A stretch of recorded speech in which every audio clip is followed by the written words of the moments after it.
I'm here with David Pong, the founder and CEO of Wateroam.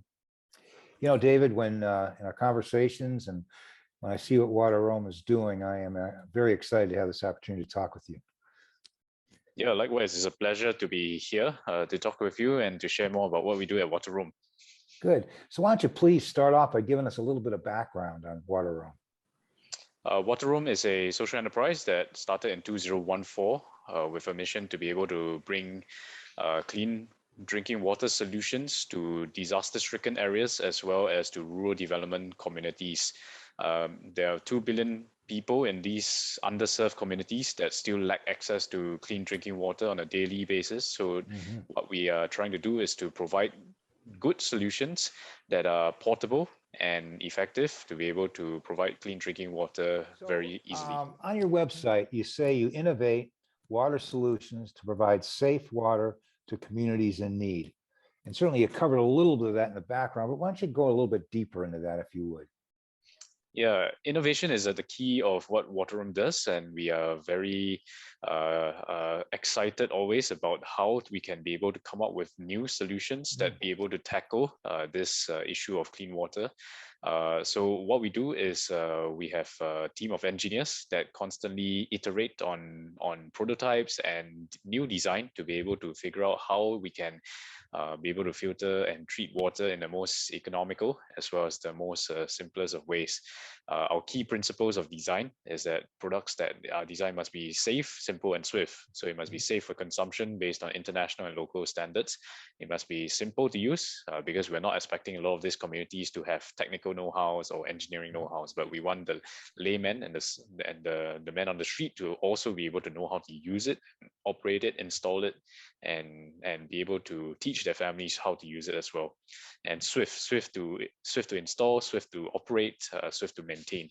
All these will affect the adoption of the technology and whether it's eventually taken up as a daily on a daily basis. Are the people able to use it effectively? That this will become very important. So that's why we focus on these 3 areas when we design our technology.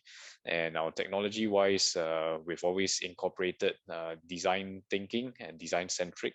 We always want to make sure that we test it out locally with the communities, and we've actually gone through a very long period of time for each prototype before we roll it out officially.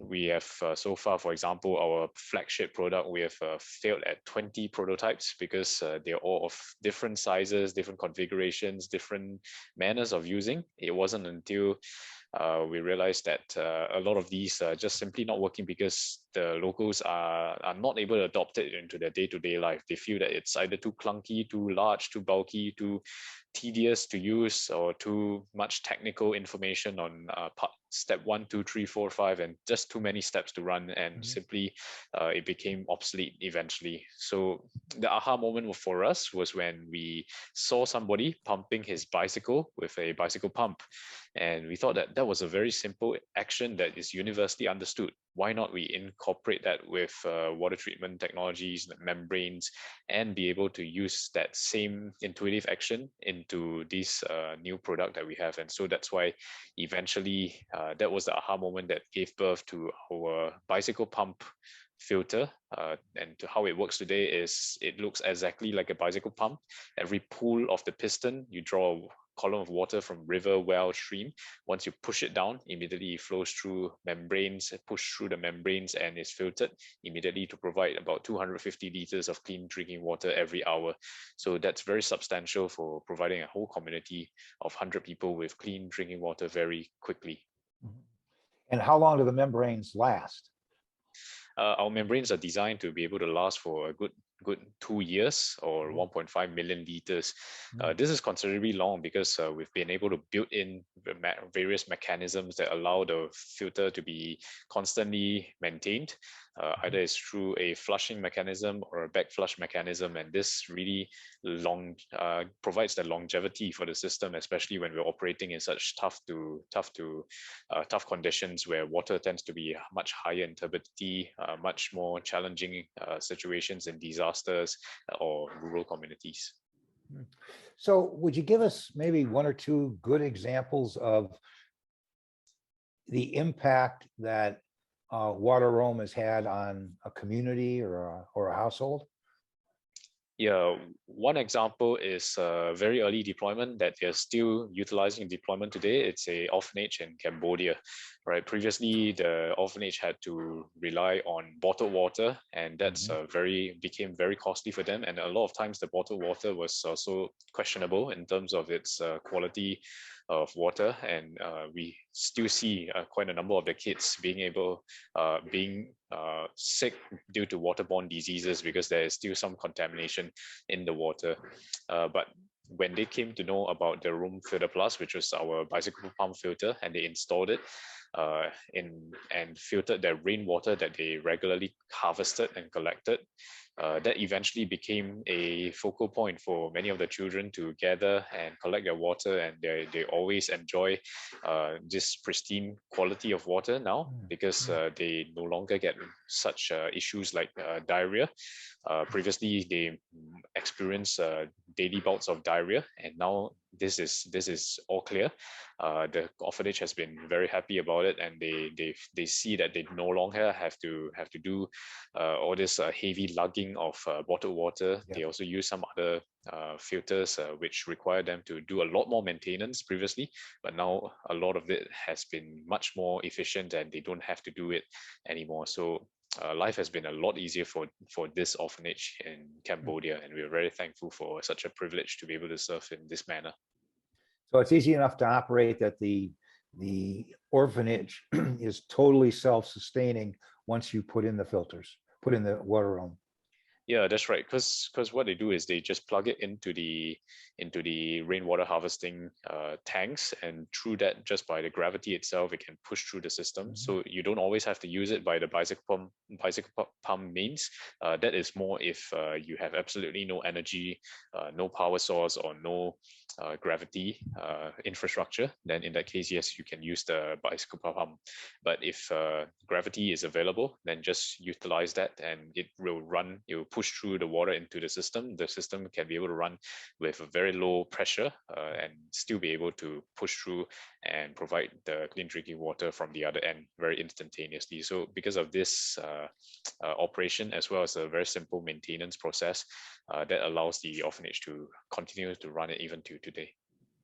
So in the time that you've been doing this, what pleasant surprises have you had as CEO of the company? I think a pleasant surprise is that when we pitch the vision to many out there, every time we share about our vision to be able to end prolonged thirst in the world, to be able to build innovative solutions that can tackle the global water crisis for 2 billion people, I think we see so many people who have been so generous in supporting and contributing. I'm not talking about just monetarily, but really it's about contributing their skill sets, their talents. We're running this as a social enterprise, which means that we need to be able to generate strong revenues to be able to keep ourselves ongoing. And that's where we need a lot of support in terms of knowing how to run this as a effective social enterprise, how to craft a good business model around it, how to be able to set up strong production plants, manufacturing facilities, logistics, supply chain networks. I think all this can't be underestimated, but because when we pitch about this vision, I think so many have been so willing to contribute their skill sets to teach us how to run this as a social enterprise. And I think we've been amazed by the support globally on this. So that's definitely something that has been a pleasant surprise for me as a CEO. It's been a lot easier to run this, a lot more pleasant, and so much more enjoyable to run this as a socially impactful and sustainable way of bringing change in the world. So you're establishing a relationship with Global Waterworks. There's a lot of organizations out there. What do you see in Global Waterworks that you think makes Global Waterworks a good partnership with you?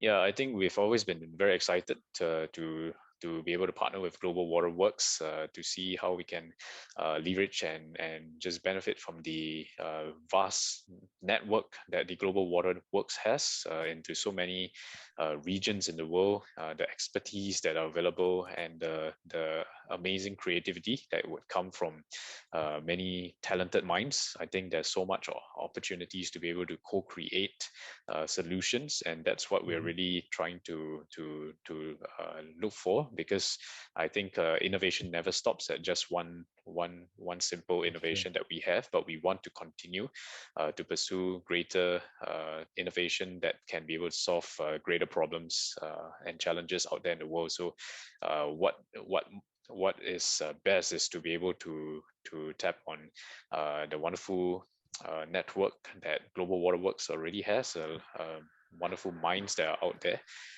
and opportunities to be able to share about what we do, so that we can be able to find like-minded people that can be able to join us in this journey to come up with greater solutions in the future. So back to Wateroam. Here we are, it's beginning of 2022. Where do you see Wateroam in the next 18 months to 36 months? Where are you taking the company? I think in the short term, if you're talking about 18 months, we are really hoping to be able to expand our reach into more regions around the world. Currently, we have touched about 40 countries. Our products have been in 40 countries, but we really want to have a stronger presence and an anchor in each of these countries. So we're looking for local partners. We're hoping to find local partners who can do distribution, who can also do manufacturing. We want to diversify our production. We know that it's a bit more challenging these days with higher costs and also difficult supply chains, and we want to be able to find ways to localize the production and also to overcome the challenges of COVID, overcome the challenges of supply chain. In the long term, our aim is to be able to reach 30 million people with access to clean water by 2030. It sounds like it's a quite an ambitious target, but we believe that we have something that's scalable. We believe that when we can rally many more partners to come together to join us in taking on that ownership of this Wateroam story in their own countries, we would be able to see such a target achieved. And I think this is a realistic target, given that there are still 2 billion people out there in the world that do not have access to immediately available clean water from their taps. And this is a privilege we want to still continue to work on while we have such access to technology, access to wonderful infrastructure here we have in the developed world. We want to also be able to share that with the rest of the world, which have yet to be able to achieve this privilege. Well, David, Mary and I at Global, and all the people at Global Waterworks believe in what you're doing. We believe very, very firmly that you will definitely achieve your goals. And we look forward to working with you to help you in any way we can to make sure that you do achieve and surpass your goals. Thank you so much for spending this time with me this morning for you, this evening for me. Thank you. Thank you. Thank you, Frank.